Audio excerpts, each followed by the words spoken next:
నామంలో అందరికీ వందనాలు. Most awaited video, demandable video, prayer part 2. Welcome. Prayer part 1 అందరూ చూశారు, చాలా రెస్పాన్స్ వచ్చాయి. ప్రేయర్ పార్ట్ 1 చూశాక చాలా కాల్స్ వచ్చాయి. Thank you so much for the response. ఇంతకీ ప్రేయర్ చేస్తున్నారా? ఈ ప్రేయర్ పార్ట్ 2లో ఇంకొన్ని మర్మాలు దేవుడు ఏం చెప్తున్నాడు చూడండి. ఎందుకంటే మొదటి పార్ట్ 1లో ప్రేయర్లో మనము ప్రేయర్ ఎందుకు చేయాలి, వాట్ ఈస్ ప్రేయర్ అంటే ఏంటి, ప్రేయర్ ఎన్నిసార్లు చేయాలి, ఎలా చేయాలి, ఇవన్నీ చూసాం. ఒక డిఫరెంట్ అండర్స్టాండింగ్ ఆఫ్ ప్రేయర్ని ఈ పార్ట్లో చూద్దాం. అయితే ప్రేయర్ అనేది ఒక సర్వైవల్ అని దేవుడు మాట్లాడాడు. సర్వైవల్ అంటే ఒక జీవన ఆధారము. నువ్వు జీవించడానికి నీకు ఏంటి ఆధారం అంటే ప్రేయరే. ఒక విశ్వాసికి, ఒక బిలీవర్కి తను జీవించాలంటే ఆహారము, నీరు ఎలా అవసరమో ఒక విశ్వాసికి a prayer is a survival. ఆధారముగా, తన జీవన ఆధారముగా ప్రేయర్ ఉంటుందన్నమాట. ఎప్పుడు ఈ ప్రేయర్ జీవన ఆధారంగా ఉంటుందంటే it has to become a life style. అంటే ఒక విశ్వాసికి ఒక లైఫ్ స్టైల్గా, అంటే జీవన క్రమముగా ప్రేయర్ మారినప్పుడు ఖచ్చితంగా దాని మీద ఆధారపడి జీవించే ఒక అనుభవం ఉంటుంది. అందుకని ఒక విశ్వాసి ప్రేయర్ మీదే ఆధారపడాలి. ఎందుకు prayer is a life style అని నేను అంటా ఉన్నానంటే, ఒక విశ్వాసి ప్రేయర్ ఎందుకు చేయాలి? ప్రేయర్ చేయాలి కాబట్టి కాదు. వీఆర్ బిలీవర్స్ అండ్ వీ ప్రే.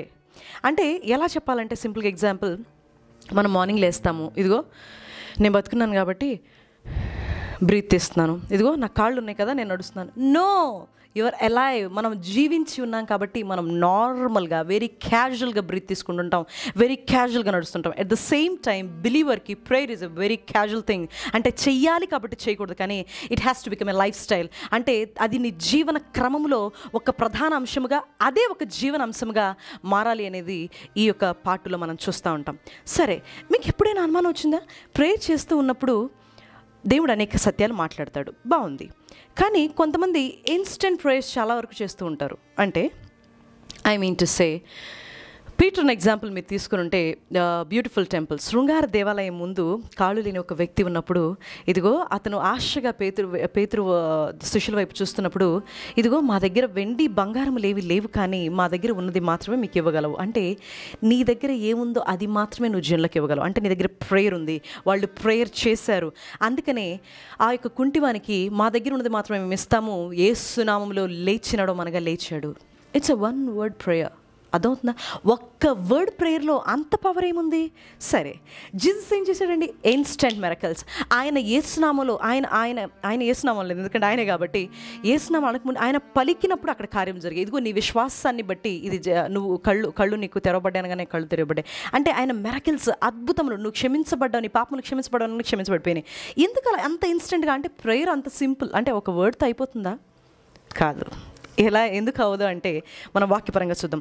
మత్తయి సువార్త 14వ అధ్యాయము 22-23 వచనంలో మనం చూసినట్లయితే, మత్తయి సువార్త 14వ వచనంలో మనందరికీ తెలిసిన ఒక ఎగ్జాంపుల్, 5,000 మందికి 5 రొట్టెలు 2 చేపలు 5,000 మందికి పంచిపెట్టగా మిగిలినవి 12 గంపలకి ఎత్తబడినాయి అని ఉంటుంది. ఓకే, బాగానే ఉంది. కానీ దాని తర్వాత ఏం జరిగిందో మనం చూసినట్లయితే, నేను దాని తర్వాత నుంచి చదువుతా ఉన్నాను. అంటే మత్తయి సువార్త 14వ అధ్యాయము 22-23 వచనాలు. వెంటనే ఆ జనసమూహములను తాను పంపివేయునంతలో తన శిష్యులు దోణి ఎక్కి తనకంటే ముందుగా అద్దరికి వెళ్ళవలని ఆయన వారిని బలవంతము చేసెను. ఇక్కడ మీరు గమనించినట్లయితే యేసయ్య శిష్యులని బలవంతం చేస్తూ ఉన్నాడు. అంటే ఆమె ఆ మెరకిల్ అయిపోయిన తర్వాత, 5 రొట్టెలు 2 చేపలు మెరకిల్ అయిపోయిన తర్వాత దేవుడు ఎందుకంత హర్రీ అవుతా ఉన్నాడంటే, హీ నీడ్స్ టు ప్రే. అంటే ఆయనకి ఒక స్పిరిచువల్ ఎనర్జీ కావాలా? అదేంటి గాడ్కి స్పిరిచువల్ ఎనర్జీ అంటే, దేవుడు గాడ్ అయినప్పటికీ ఈ భూమి మీద మానవ రూపంలో ఉన్నాడు కనుక ఆయనకు ఒక సీక్రెట్ తెలుసు. ఎందుకంటే ఒక స్పిరిచువల్ స్టామినా ఆయనకి కావాలి అని.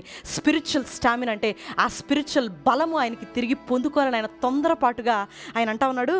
అద్దరికి వెళ్ళవాలని ఆయన వారిని శిష్యులని బలవంతం చేస్తున్నాడు. ఎందుకు బలవంతం చేస్తున్నాడు అంటే, ఆయన జనసమూహములను పంపివేసి ప్రార్థన చేయుటకు ఏకాంతముగా కొండ ఎక్కి పోయి సాయంకాలమైనప్పుడు ఒంటరిగా ప్రార్థన చేయుచుండును. అర్థమవుతుందా? ఎందుకు ఆయన పంపివేశాడంటే, హీ వాంట్స్ టు ప్రే. ఎప్పుడైనా అలా రష్ అయ్యారా ప్రే చేయడానికి? చాలా మందిలో కూటమిలో ఒక ప్రే చేసేటప్పుడు కూడా కొన్ని మనం సాధించేసామంటే ఇంకా మనుషులకి ఇంకా ఏంటంటే చిన్న సాధించడం చాలా పెద్దగా సాధించినట్టు ఫీల్ అయిపోతూ ఉంటారు. అందుకని వాళ్ళు సాధించిన తర్వాత ఏంటంటే, ఓకే మనం ఇప్పుడు రెస్ట్ తీసుకోవాలి. No, my lord is not taking the rest. Jesus అక్కడ రెస్ట్ తీసుకోవట్లేదండి. ఇదిగో అంత పెద్ద మిరకిల్ చేశాడు కదా, ఆ యొక్క 5 రొట్టెలు 2 చేపలకు ముందు దేవుడు ఎంత ప్రసంగం చేశాడు తెలుసా? దాన్ని కొండ మీద ప్రసంగం అంటారు. అంత ప్రసంగం చేసిన తర్వాత ఆయన అలసిపోయాడు, నిద్రపోవాలి, రెస్ట్ తీసుకోవాలని అనుకోలేదు. కానీ ఆయన ఇమీడియట్గా మీరు అద్దరికి వెళ్ళిపోండి, జనులు పంపేయండి, మీరు అద్దరికి వెళ్ళండి, ఐ వాంట్ ప్రే అని కొండపైకి ఏకాంతంగా వెళ్ళి ప్రార్థన చేస్తా ఉన్నాడు. అంటే ఒక బిలీవర్కి prayer is a spiritual stamina. అంటే ఆయన మిరకిల్స్ చేసే ముందు కొన్ని గంటల సమయము ప్రార్థనలో గడుపుతూ ఉన్నాడు. ఇప్పుడు చెప్పండి, ప్రేయర్ అనేది ఇన్స్టెంటా లాంగా? అంటే every shot prayer will have a super result of longer prayer. కొన్ని గంటల సమయం యేసుతో నాకుండే అనుభవము, ఆ రిలేషన్ కాబట్టి ఇన్స్టెంట్గా ప్రేయర్ చేసిన దేవుడు ఆశ్చర్యంగా కార్యములు చేయగలుగుతున్నాడు.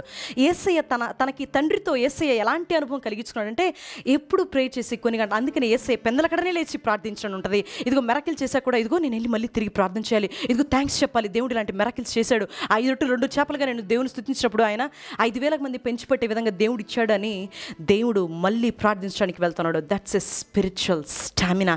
అంటే దేవునితో నువ్వు గడిపే ఒక సమయము. సరే, దాని తర్వాత ఏం జరిగింది అంటే అప్పటికి ఆ దోణి దరికి దూరంగా నుండి గాలి ఎదురైనందున అలవలన కొట్టబడుచుండెను. రాత్రి 4వ జామున ఆయన సముద్రం మీద నడుచుచు వారి వద్దకు వచ్చును. ఓ మై గాడ్, అర్థమవుతుందా? ఆయన యొక్క ఆత్మీయ బలము ఎలాగేం చేస్తున్నాడంటే he can even walk on the waters. దేవుడే కదా నడిచేస్తున్నాడు అని అర్థం దయచేసి. ఎందుకంటే దేవుడు తన యొక్క సింహాసనం నుంచి దిగి వచ్చింది, మానవుడిగా వచ్చాడు. అంటే కంప్లీట్ గాడ్, కంప్లీట్ హ్యూమన్. అంటే కంప్లీట్ హ్యూమన్కి, సంపూర్ణమైన మానవుడికి అలాంటి యొక్క శక్తి ఏది ఇచ్చిందండి? ప్రార్థన ఇచ్చింది. అది ప్రార్థన చేశాడు కాబట్టి he is walking on the waters. నీటితో నడిచే ఒక శక్తిని యేసుక్రీస్తు గెయిన్ చేసుకొని ముందుకు నడుస్తూ ఉన్నాడు. యేసుక్రీస్తు బాగానే ఉంది, ఒక మనిషి గురించి చెప్పు అంటారేమో. మనిషి గురించి కూడా మనం మాట్లాడదాం. ఇది కూడా పక్కన పెడితే మనం ఇప్పుడు ఏం చూస్తున్నామంటే లాంగ్ ప్రేయర్స్, షార్ట్ ప్రేయర్స్. ఈ షార్ట్ ప్రేయర్స్ కంటే లాంగ్ ప్రేయర్స్లో ఉన్న శక్తే ఈ షార్ట్ ప్రేయర్స్కి వచ్చింది అనేది. ఇంకో ఎగ్జాంపుల్ చూసినట్టయితే యేసయ్య లాజరస్కి మనందరికీ తెలుసు, జాన్ చాప్టర్ 11 ఎట్లా దేవుడు తనకిష్టమైన లాజర్ని మరణం నుంచి లేపాడనేది. ఇదిగో మార్తా మరియలు ఏడుస్తూ ఉన్నారు, దేవా నువ్వు ఇక్కడ ఉంటే ఆయన బతికేవాళ్ళు. అంటే వాళ్ళ యొక్క రెవల్యూషన్ ఎట్లా ఉందంటే దేవుడు కనుక ఇక్కడ ఉంటే మనం ఖచ్చితంగా బతికేవాళ్ళం అని. సరే, బాగానే ఉంది. కానీ దేవుడు కూడా ఆ యొక్క లాజర్ని చనిపోయిన తర్వాత చూసిన తర్వాత కన్నీరు విడిచిన ఉంటుంది. సరే, కన్నీరు విడిచాక ఆయన ఏం చేశాడంటే యోహాను సువార్త 11వ అధ్యాయం 41వ వచనం మనం చూసినట్లయితే యేసు కన్నులు పైకెత్తి, తండ్రి నీవు నా మనవి వినినందున నీకు కృతజ్ఞతాస్తుతులు చెల్లించున్నాను. ఎక్స్క్యూజ్ మీ, నీవు నా మనవి వినినందున దేవుడు ఎప్పుడు ప్రార్థించాడు? అక్కడెక్కడ పైన వాక్యాలు మీరు చదివినట్లయితే దేవుడు ప్రార్థించినట్టు ఎక్కడ ఉండదండి. దేవుడు బాధపడతా ఉన్నాడు, దేవుడు కన్నీరు కారుస్తూ ఉన్నాడు, ఇదిగో వాళ్ళకి సర్ది చెప్తా ఉన్నాడు, కానీ దేవుడు ప్రార్థించాడు అని ఎక్కడ ఉండదు. కానీ ఇక్కడ డైరెక్ట్గా దేవుడు ఏం మాట్లాడుతుంటే యేసు కన్నులు పైకెత్తి, తండ్రి నీ నా మనవి వినినందున నీకు కృతజ్ఞతాస్తుతులు చెల్లించున్నాను, నీవు ఎల్లప్పుడూ నువ్వు ఆ మనవి వినుచున్నావని నేను ఎరుగుదును, కానీ నీవు నన్ను పంపితివని చుట్టూ నిలుచున్న ఈ జన సమూహం నమ్ముటకు ఈ కార్యం చేయ. వీళ్ళు చూస్తున్నారు కాబట్టి. అంటే ద రిలేషన్, అంటే prayer is a relation between you and God the father. అంటే యేసుతో, తండ్రి అయిన దేవునితో మనకుండే ఒక రిలేషనే ప్రార్థన అండి. ఆ రిలేషన్ దేవుడు కలిగి ఉన్నాడు కాబట్టి, ఆ రిలేషన్ యేసయ్య కలిగి ఉన్నాడు కాబట్టి, దేవా తండ్రి నువ్వు నా ప్రార్థన విని ఉన్నావు కదా, అంటే నేను ఆల్రెడీ ప్రేయర్ చేసేసాను కదా, కొన్ని గంటల సమయం లాంగ్ ప్రేయర్స్ నీతో గడిపున్నాను కదా, ఇప్పుడు నేను షార్ట్ ప్రేయర్ చేస్తున్నాను. ఏం షార్ట్ ప్రేయర్ అంటే యేసు నామములో ఇతను, ఇదిగో తండ్రి నీ నామములో ఇతను బయటికి వచ్చునుగాక అని అన్నాడు అనమాట. అంటే ఖచ్చితంగా లాజర్ బయటికి రానప్పుడు యేసే తను కాబట్టి యేసు నామం అనే పదాన్ని ఆయన వాడాల్సిన అవసరం లేదు కాబట్టి లాజర్ బయటికి రా అనగానే లాజర్ బయటికి వచ్చాడు. అంటే short prayers will result only if you pray long. ఎక్కువ గంటలు దేవునితో గడిపినట్టే ఆ రిలేషన్షిప్. ఇంకా సింప్లిఫై చేసి చెప్పాలంటే మనకి ఏదైనా అవసరం అయితే ఒక ఎమ్మెల్యేకో పోలీస్ ఆఫీసర్కో కాల్ చేస్తూ ఉంటాం. అతను మనకి బాగా తెలుసుండాలి. ఓకే మనసానా, ఓకే నేను అయితే తనని ఓకే తను వచ్చిందా, తనకి ఏమంటే ఫైల్ ప్రాసెసింగ్ చేసేయండి. ఎందుకంటే తన యొక్క ర్యాపో ఆ మనిషితో ఉన్న విధానాన్ని బట్టి, ఆ రిలేషన్షిప్ నువ్వు మెయింటైన్ చేసే విధానాన్ని బట్టి, అలాంటి రిలేషన్షిప్ నువ్వు మెయింటైన్ చేయాలంటే you have to spend long hours in the lord. ఎక్కువ సమయం, కొన్ని గంటల సమయం దేవునితో కనుక నువ్వు గడిపితే ఇన్స్టెంట్ ప్రేయర్స్కి, అంటే నువ్వేదైతే పాస్టర్స్ అందరూ, దైవజనులు, ప్రవక్తలు, అరే వాళ్ళు యేసునామములో ఇలా జరగనగానే జరిగిపోతుంది, మనం ప్రార్థించినప్పుడు ఎందుకు జరగదు అంటే వాళ్ళు ఆ ఒక్క మాటతో ఆగట్లేదండి. దానికంటే ముందు కొన్ని గంటల సమయం వాళ్ళు గడిపుంటారు. ఇలా కూడా పక్కన పెడితే కొర్నేలి అనే వ్యక్తిని మనం చూస్తూ ఉంటాము. కొర్నేలి అసలు తెలుసా, జెంటైల్, అతను అన్యజాతికి సంబంధించిన వ్యక్తి. ఎందుకంటే ఇప్పటిదాకా యేసయ్య గురించి చెప్పే ఒక పర్సన్ మనకు కావాలి కదంటే జెంటైల్. జెంటైల్ అనే పదం ఒక థియలాజికల్ స్టడీగా నేను బేసిక్గా వాడకూడదు, కానీ మనకు అర్థం కావడం కోసము యూదులు కాని వారిని అప్పుడు జెంటైల్స్ అన్నారు. అంటే యూదులు కాని వ్యక్తులను జెంటైల్స్ అన్నారు. అలాగా యూదులు కాకుండా అప్పుడు కొర్నేలి ఉన్నాడు కదా, ద ఫస్ట్ పర్సన్ హూ దేవుణ్ణి ఎరిగి ఆ దేవునిలోకి వచ్చిన వ్యక్తి కొర్నేలి అనమాట. కొర్నేలి ఎంత గొప్ప ప్రార్థన చేశాడంటే మనం చూసుకుంటే అది కూడా మనం చూద్దాం. Acts chapter 10 verse 1-4. ఇటలీ పటాలమనబడిన పటాలములో శతాధిపతి అయిన కొర్నేలి అని భక్తిపరుడు ఒకడు కైసరేలో ఉండును.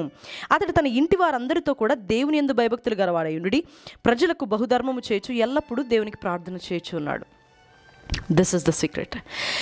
ఎల్లప్పుడూ దేవునికి ప్రార్థన చేయుచున్నాడు గనక దేవుడు ఎంతగా తన ప్రార్థనకి కదిలాడంటే, దేవుడు పేతురుని కొర్నేలి దగ్గరికి రక్షణ పొందని అడగటం కోసము, అంటే సువార్త ప్రకటించబడటం కోసము ఒక శిష్యుణ్ణి కొర్నేలి కోసం పంపాడండి. అంటే నీ ప్రార్థన, అంటే ఆయనతో ఉన్న రిలేషన్షిప్, ఈవెన్ దేవుడిని ఎరగపోయిన ఆయన ప్రార్థన చేసింది. ఆయన మీరు గమనించినట్లయితే అక్కడ ఎలా ఉంటుందంటే ధర్మమును ప్రార్థనలు రెండు కలిసి ఉంటుంది. అందుకని అతడు దూత వైపు ప్రభువా యేసుని అడిగిన, నీ ధర్మ కార్యములు దేవుని సన్నిధికి జ్ఞాపకార్థముగా నిలిచినది. 4వ వచనం మనం చూసినట్లయితే ఆ దూత పంపబడింది, కొర్నేలి దగ్గరికి దూత పంపబడింది. అయితే ఆ దూత మాట్లాడుతూ ఉంది, ఇదిగో నీ ప్రార్థనలు దేవునికి జ్ఞాపకార్థం అంటే it's a very beautiful word in English. It's a monument in front of the lord. అంటే మాన్యుమెంట్ అంటే ఎట్లా చెప్పొచ్చు అంటే, ఒకటి కరెక్ట్గా మీ కన్ను ఎదురు ఇట్లా వచ్చేసి యూ కెనాట్ సీ ఎనీథింగ్, అంటే ఆ కన్ను దాటి నువ్వేది చూడలేవన్నమాట. అంటే నీ ముందు ఒక గోడ అడ్డం వచ్చేస్తే ఈ గోడ తర్వాత నాకు ఇంకేది కనపడదు. అలాంటి విధముగా కొర్నేలి యొక్క ప్రార్థన అంట దేవుని దగ్గర మాన్యుమెంట్గా, అంటే జ్ఞాపకార్థంగా నిలిచాడు. అంటే తన ప్రార్థన దాటి వెళ్ళలేనంతగా కొర్నేలి ప్రార్థన చేశాడు. అలాంటి కొన్ని గంటల సమయము, అంటే it's a life style for him. అంటే ప్రేయర్ని ఒక లైఫ్ స్టైల్గా, జీవన విధానముగా, జీవన క్రమముగా కొర్నేలి మార్చుకున్నాడు గనక తండ్రి అయిన దేవుడు సైతము అతని దగ్గరికి దూతని పంపి మాట్లాడి, ఇదిగో పేతురుని దగ్గరికి వస్తాడు అన్నాడు. అందుకనే పేతురు తన దగ్గరికి వచ్చి సువార్త ప్రకటించినప్పుడు అందరూ రక్షింపబడతారు. అమేజింగ్ థింగ్ కదా. అంటే నీ ప్రార్థన ఎప్పుడు కూడా ప్రేయర్ అనగానే please don't stop with 2-3 minutes, 2-3 నిమిషాలు, కొన్ని గంటల సమయం దేవునితో గడపటము చాలా చాలా చాలా చాలా అవసరము. ఎందుకు అవసరం అంటే it's a transfiguration. When you praying what will happen. మీరు ప్రార్థన చేసేటప్పుడు ఏమవుతుంటుందంటే, ఐ థింక్ టైం అవుతుంది, నేను వెరీ షార్ట్ ముగిస్తాను. ఏమవుతుందంటే దేవుడు ప్రార్థించినప్పుడు ఎట్లా ఉంటుందంటే, యాజ్ హీ ప్రేయిడ్, అంటే దేవుడు ప్రార్థిస్తూ ఉండగా హీ ట్రాన్స్ఫిగర్డ్ అంటది. అంటే అసలు ఒక బ్యూటిఫుల్ వర్డ్ ఎట్లా ఉంటుందంటే, దేవుడు రూపాంతరము చెందెను అని ఉంటుంది. రూపాంతరము చెందిన అంటే పేతురు, యాకోబు, యోహాను ఈ ముగ్గురు వెళ్ళినప్పుడు కొండ మీద దేవుడు రూపాంతరం చెప్తున్నాడు. అదే పైన చెప్తాడు కదా, మోషే అండ్ ఏలియా వచ్చినప్పుడు ఆ విజన్ చూస్తారు కదా, ఆ విజన్ వీళ్ళు ఎలా చూస్తారంటే, విజన్ అని రాయబడి ఉంటుంది అక్కడ. Vision is actually a spiritual, it's not open vision, but it's a complete vision that they are able to see. వాళ్ళు చూడగలుగుతున్నారు కళ్ళతో. ఎలా చూడగలుగుతున్నారంటే స్పిరిచువల్గా దేవుడు, అంటే ప్రార్థన చేస్తూ తనకి తాను రూపాంతరం పొంది, అంటే ఒక బిలీవర్ ప్రార్థన చేస్తున్నప్పుడు రూపాంతరం పొందే ఒక అనుభవం కలిగి ఉండాలా. అంటే ఆ రూపాంతరం పొందుతున్నప్పుడు you will gain a spiritual stamina. అంటే prayer is a spiritual stamina. Stamina ఎందుకంటున్నావు అంటే, ఇదిగో ఒక స్కిప్పింగ్ చేయి, ఒక 100 కొట్టగలుగుతావా, నీ స్టామినా ఎంత, 200 కొట్టగలుగుతావా, 300 కొట్టగలుగుతావా, 500 కొట్టగలుగుతావా. It's a challenge for you. ప్రేయర్ని ఎన్ని గంటల దేవుని దగ్గర చేయగలుగుతావు. Prayer, what is your prayer stamina? ఈరోజు ప్రశ్న వేసుకో. నేను ఇది గంట చేస్తానా, 2 గంటలు, నీ ప్రేయర్ స్టామినా ఏంటి? ఎన్ని గంటలు ప్రేయర్ చేయగలుగుతావు? I can pray 4 hours, 5 hours, 6 hours, 7 hours, 8 hours, 12 hours. అంటే ఇట్ ఈస్ అ స్టామినా. అంటే స్పిరిచువల్ స్టామినాలో కనుక నువ్వు ఎలివేట్ అయినప్పుడు you will gain a spiritual energy. అప్పుడు నువ్వు ఏది కూడా మాట్లాడినప్పుడు ఖచ్చితంగా అద్భుతమైన కార్యములు, దేవుడు ఎలా అయితే నీటి మీద నడిచాడో, ఎలాంటి రిలేషన్ అయితే తండ్రితో ఆయన కలిగి ఉన్నాడో, ఇదిగో గొప్ప గొప్ప ప్రార్థనలు ఒక్క ఇన్స్టెంట్గా వచ్చినాయో, అద్భుతంగా నీ జీవితంలో కార్యములు జరుగుతాయి. దిస్ ఇస్ ప్రేయర్ పార్ట్ 2 అండి. ఓకే, సో దీన్ని బట్టి prayer is a spiritual stamina. ఎక్కువసార్లు ప్రేయర్ చేయాలి. ఎప్పుడు కూడా ఇన్స్టెంట్ ప్రేయర్ పని చేయవు. ఎప్పుడు నువ్వు పెద్ద పెద్ద ప్రార్థనలు కొన్ని గంటల సమయం గడిపినప్పుడు షార్ట్ ప్రేయర్స్ కూడా ఖచ్చితంగా పనిచేస్తాయి. అండ్ స్పిరిచువల్ స్టామినాని మనం గెయిన్ చేయాలంటే దేవునితో ఆ అనుభవం కలిగి ఉండాలి. అందుకని దేవుడు ఒక్కసారి మూలగగానే, ఇదిగో దేవా నా ప్రార్థన విన్నామని లాజర్ దగ్గర అనగానే దేవుడు వెంటనే ఆన్సర్ ఇచ్చాడు. అంటే ఆ రిలేషన్షిప్, అంటే prayer is a relationship, prayer is a survival, prayer is a relationship, prayer is a spiritual stamina, and you will get a spiritual energy through prayer. This is prayer part 2. And part 3 కూడా wait చేయండి. You will get a wonderful revolution. ఈ అద్భుతమైన మర్మం మీ జీవితంలో ఫలించి ప్రార్థనా జీవితం ఇంకా అద్భుతంగా ఎదిగి దేవుణ్ణి మీరు అధికంగా తెలుసుకొనుగాక. దేవుడి వాక్యాన్ని దీవించి ఆశ్రయించునుగాక. ఆమేన్.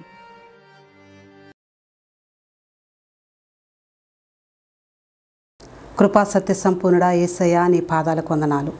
ఈ సువార్త పరిచర్య ద్వారా వీక్షిస్తున్న బిడ్డలందరికీ నూరంతల ఫలితాన్ని మీరు దయచేసినందుకు, ఆత్మీయ ఎదుగుదల మీరు దయచేసినందుకు, ఆశీర్వాదాలతో కుమ్మరించినందుకు నీకు వెలలేని కోట్లాది కోట్ల స్తోత్రాలు. ప్రత్యేకంగా ఈ దిన వాక్యం ద్వారా నీ స్వరం విని స్పందించుటకు నీ ఆత్మ సహాయం మీరు మాకు దయచేసినందుకు నీకు వెలలేని కోట్లాది కోట్ల స్తోత్రాలు చెల్లించుకుంటూ యేసయ్య అతి శ్రేష్టమైన ఘనమైన నామములో బ్రతిమలాడి అడిగి పొందుకున్నాము తండ్రి. ఆమేన్. క్రీస్తునందు ప్రియమైన వారలారా, మీ అందరికీ మా నిండు వందనాలు తెలియపరచుకుంటున్నాం. దేవుడిచ్చిన యొక్క మహాకృపను బట్టి ఆయనకి మేము ఎంతగానో రుణస్థులమై ఉన్నాం. ఈ యొక్క యూట్యూబ్ పరిచర్యని మీరు వీక్షించి మమ్మల్ని ప్రోత్సహించినందును బట్టి మీకును వందనాలు తెలియపరచుకుంటున్నాం.